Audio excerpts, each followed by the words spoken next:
Hello guys, good afternoon. Nakakita po ako ng bopis set. So try ko po magluto ng bopis. Dinagdagan ko lang po siya ng balon-balunan ng manok. Pinakuloan ko muna yung balon-balunan and then hiniwa ko na po siya ng maliliit. Ayan po. Ayan po lahat ng kanyang mga ingredients kung nakikita ninyo.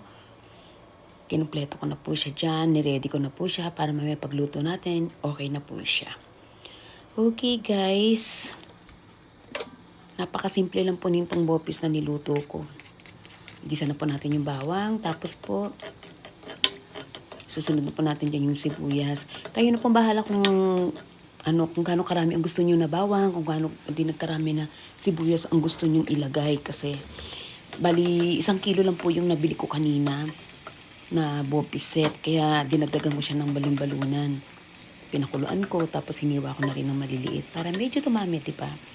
Ayan. Pagkatapos po niyan, lutuin lang natin ng konti ang sibuyas tsaka bawang. Tapos i-add na po natin yung binili natin kanina na set ng bopis. Kompleto na po yun, yung set ng bopis na yun. Meron na po siyang puso tsaka meron na po siya yung baga. Yan po. Tapos, inad ko na rin yung balon-balunan ng manok. Yan. Kasi luto na rin naman yan eh. Para yung set na lang ng bopis ang lulutuin.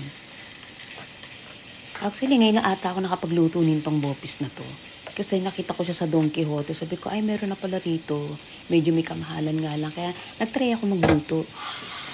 Ay mamaya pa naman ang pasok ko, mga alas 2. Ang time po dito is 12:30. Tsaka hindi pa rin ako kumakain. Hinihintay ko itong maluto itong aking eksperimento na bopis. Tapos po, ayan po, tinakpan na natin. And then, pwede na po siyang lagyan ng tubig. Ayan. Para mamaya, sa pagkulo niya, lumambot na rin yung baga, tsaka yung puso. Tapos po yan, tatakpan po ulit natin. Hayaan po natin ulit siya kumulo ng 10 minutes. And then, ayan, kulong-kulo na po siya, diba? Ayan. Ang sarap niya. Natatakam na ako, nagugutom na ako. Add na po natin yung carrots.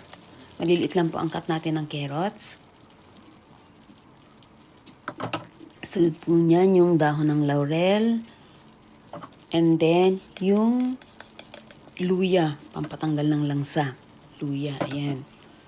Inad ko na siya para pag kumulo, mamaya sabay-sabay na siya. Then, i-add na po natin yung suka na nilagyan ko na siling maanghang na pula. Pinagsama ko na po siya. And then, ito po yung anato. Ayan, in-strain ko na po siya. Yung pampakulay. Yan, mamaya